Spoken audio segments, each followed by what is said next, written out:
What the latest is, we signed and contracted to do a rematch, and that's what it is right now. Do you know when it's going to be, when we can hear? I don't got no date right now, but I know that's the next fight that Terence Crawford. How long do you think it will be before we have some news about that? I don't know. It's still up in the air, given the male boxer, undisputed, in any division in the 4-belt era, and I honor, that, and if he was to come to me or activate his. I mean, it could happen. I mean, why not? If Crawford want to challenge himself to be great, let him try to be great. So what I'm saying, I'm with it. So I'll be going for Bud. If he fight Canelo, I'll be going for him. Just when it seemed like Terence Crawford and ErrolSpence Jr. had gone their separate ways, talks of a rematch have suddenly resurfaced as of April 2025. And this time, it's not just rumors. Real negotiations are happening behind the scenes. Both fighters are speaking up, and tensions are quickly escalating, with Crawford already questioning Spence's standing in the sport. Let's get you. I wanted to see that immediately after that fight, but now time has kind of ran its course. I don't want to see Errol. I just don't want to see Errol get done like that again. That's all. And I believe ErrolSpence is a generational talent, great fighter. Crawford and Spence have never been the kind to stay quiet, and now, as rematch talks get real, the heat is turning up fast. They're firing shots at each other in interviews, on social media, and even during a fiery live exchange. Spence, who hasn't stepped into the ring since his brutal loss to Crawford in 2023, is more determined than ever. He's pushing hard for the rematch, insisting the first fight didn't tell the whole story. According to him, he was drained at 147 pounds, and the weight cut took everything out of him. Crawford, on the other hand, isn't letting anyone forget what happened last time. He dropped Spence 3 times and dominated the fight from start to finish. You gonna knock my first? Because I don't want us personally. We talking about what we want to see. I don't want to see it because I know what it's gonna look like. The same as it looked last time. No, you don't. Yes, I do. ErrolSpence wasn't the same. What was wrong with him? He looked slow. He looked he looked sluggish. Why? I can't tell you. I wasn't in camp. At the division, he dominated for his entire career. All of a sudden, when it came time for this fight, he looked different. Why? I wasn't in camp with him. I can't tell you. I don't know if his body finally broke down from being at 147 for too long. Him, the outcome was crystal clear, but Spence isn't buying it. He's convinced that at 154 pounds, everything will be different. This entire rematch saga has been a roller coaster from the very start. Right after Crawford dismantled Spence in July 2023, Spence quickly exercised his rematch clause, determined to get another shot. But the contract was crystal clear. Unless either fighter submitted written notice that they couldn't make 147 pounds, the rematch would have to happen at welterweight again. Spence never officially filed that notice.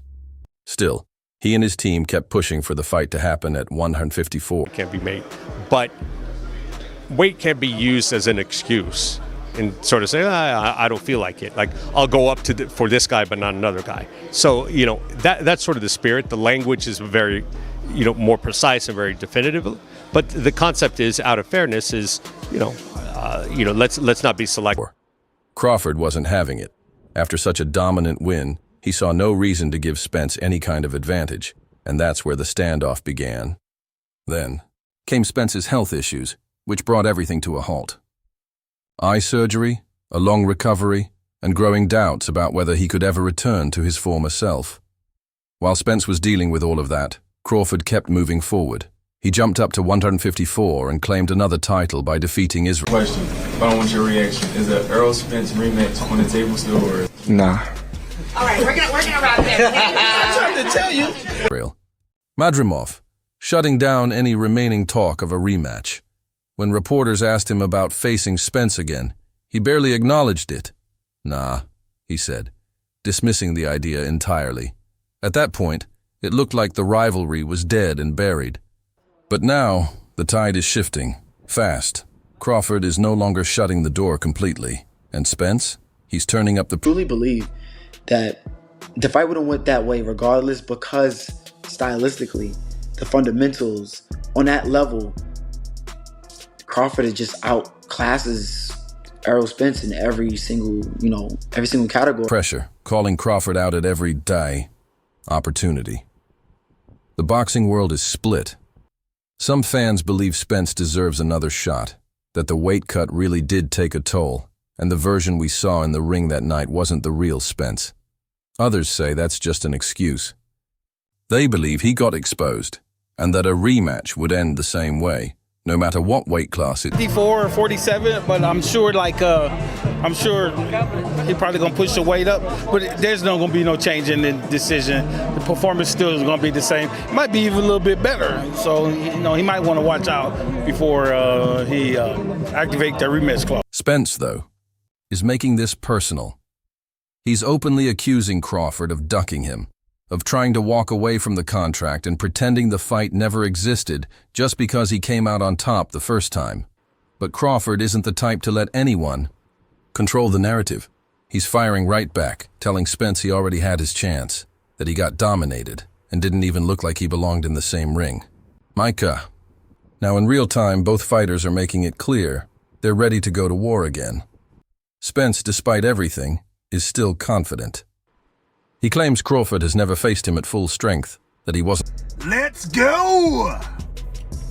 As you can see, man, breaking news, ErrolSpence then activated that rematch clause to fight Terence again, right? Let's be honest, we all saw the fight. Crawford beat boogers out that boy. Himself in that first fight, and that he's going to prove everyone wrong this time. Crawford, on the other hand, is almost laughing at the idea that anything would be different. To him, Spence has always been overrated. His style, too predictable. Crawford even joked that if they stepped in the ring again, he'd finish the job even faster. The trash talk is getting more intense by the day. And now that both fighters are finally admitting that negotiations are happening, this rematch is starting to look very real. However, this trash talk is already shaking up the sport. Terence Crawford and Shakur Stevenson have always been tight. That's a good win. I'm still a fan. I hope he do well. But like, once it got to the point where I moved up in weight and I'm in the same weight as Spence, it's just like, oh man, you ain't fighting nobody. You this, you that, you this, you that. So now they trying to blemish my accomplishment just to boost him up. I'm like, dude, you're not gonna do that. Because I can retire right now and be in the Hall of Fame. He couldn't. Everything that I've accomplished, he's still trying to accomplish. I don't want to sound like I'm hating on him. I honestly don't know if he make it to the Hall of Fame with the accolades that he didn't got right. Their bond built on years of respect, mentorship, and shared goals. But now, their views on ErrolSpence Jr.'s legacy are pulling them into opposing corners. Crawford, never one to hold back, has sparked a firestorm by outright dismissing Spence's Hall of Fame credentials. On the other hand, Stevenson, one of boxing's brightest young champions, isn't having it. The disagreement is igniting heated debates among fans, analysts, and even fellow fighters, with opinions clashing over what truly defines a Hall of Fame career. You discredit one of the best wins on your resume, it starts to make people look at your resume with a question mark. Terence Bud Crawford set this controversy in motion during an appearance on the Pound for Pound podcast with Kamaru Usman and Henry Cejudo. When the topic of Spence's legacy came up, he didn't hesitate to share his thoughts. In Crawford's view, Spence doesn't quite make the cut. His reasoning, Spence only fought in one division. While Crawford acknowledged Spence's accomplishments, unifying 3 welterweight titles and defeating top-tier opponents like Sean Porter, Danny Garcia, and Yordenis Ugas, he was firm in his belief that it wasn't enough. To Crawford, a Hall of Famer is someone who conquers multiple weight classes, builds an undeniable resume, and proves their greatness beyond just one division. That statement, in itself, has sent shockwaves through the entire boxing community. Crawford didn't just critique Spence's career, he effectively shut down any conversation about Terence went on Pound for Pound podcast and he said that ErrolSpence will not be a Hall of Famer. Can you just give me your thoughts on that? I disagree. You disagree? Why do you disagree? I feel as though Errol had a great career.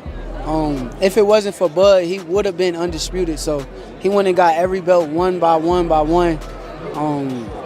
I think he's a Hall of Famer. About Spence's place in boxing history, and that's why the backlash has been so fierce. Fans and experts are calling Crawford out for downplaying Spence's achievements.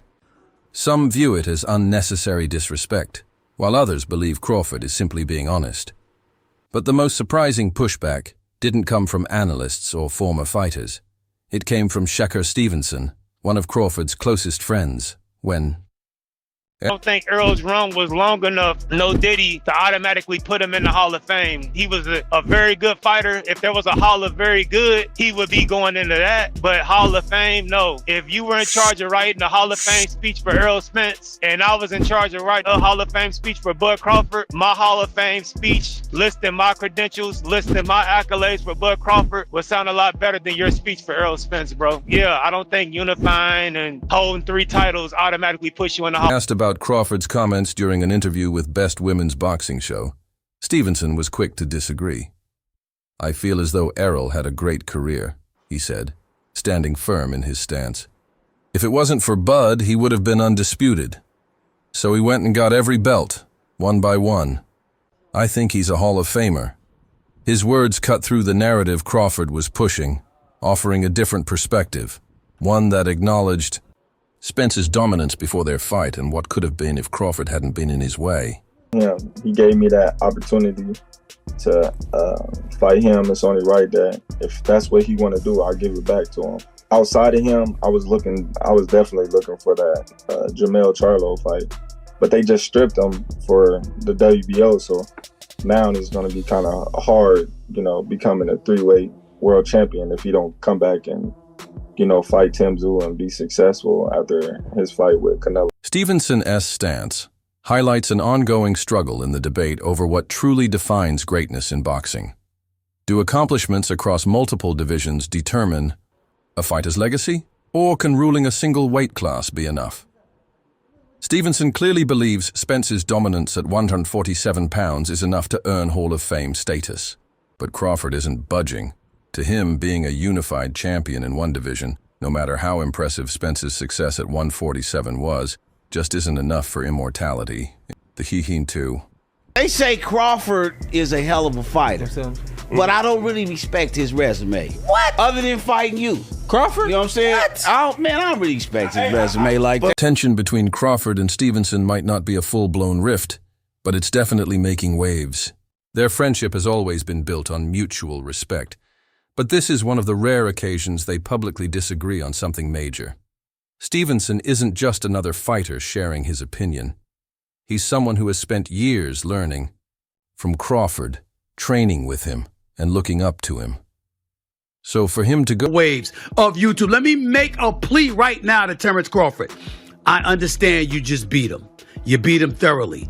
You're the undisputed welterweight champion of the world, the WBO, the WBA, the WBC, the IBF titles, but you hugged him after the fight for a reason. I am making a plea to Terence Crawford, even if you elect to give ErrolSpence Jr. a rematch, please do not do this for at least a year.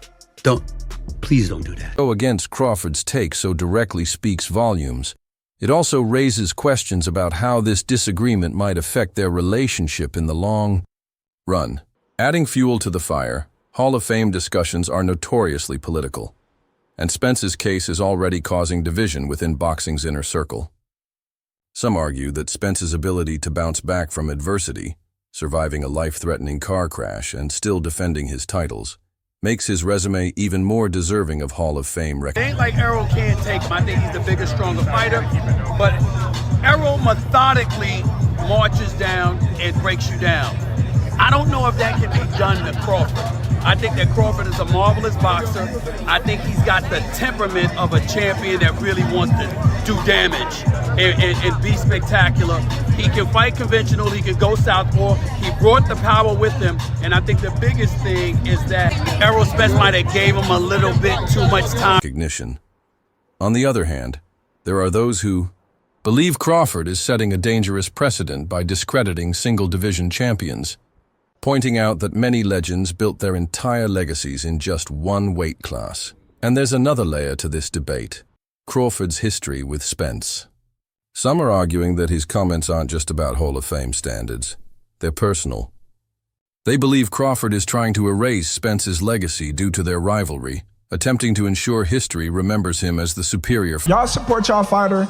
Let's come together, make this event a success. Instead of everybody saying every time we get together, you know what I mean, it's always shooting and violence. Everybody know Team Crawford. Y'all know I get active. Fighter. If Spence gets into the Hall of Fame, it forces the world to acknowledge him as an all-time great, even if Crawford beat him. And Crawford might not be ready to accept that. Meanwhile, Spence hasn't responded publicly to Crawford's comments, but it's safe to assume he's not happy about it. He's always taken immense pride in his accomplishments in boxing, and being dismissed so easily by Crawford is only adding fuel. This is what I think about resumes, and especially when it comes to these two fighters specifically, because they got a lot of the common opponents. Yes. But the day that they fought these opponents is what's uncommon. And so you can pick who you want to pick, and I fought him, and he had I broke both eyes, and then you fought all this and that. Bottom line is, a lot of fighters aren't who they are on Tuesday. They're not that same fighter on Saturday. You are absolutely That's the bottom. Fuel to his competitive fire. There's even talk that Spence might use this as extra motivation for their potential rematch, wanting to prove that he's not just a great fighter, but an all-time great one, worthy of Hall of Fame recognition, no matter what Crawford says. The debate isn't dying down anytime soon. Fans, fighters, and analysts are all picking sides. Is Crawford speaking the truth, or is he letting his rivalry with Spence cloud his judgment? Is Stevenson right for standing up for Spence, or is he just being diplomatic? The boxing world is watching closely. And as the back and forth continues, one thing is certain. This isn't just about a Hall of Fame induction. It's about legacy, pride, and the never-ending... 154, because this is the legacy fight. He wants this for his legacy. Now, if you ask me, I think Terence Crawford's taking it to the stupid. He's not going up there for no damn legacy fight. You know what? He's going after Canelo for the reason that he said after he fought Madrimov and after he fought ErrolSpence. He wants the most money possible. Simple. He's not trying to move down the ladder and shift into reverse.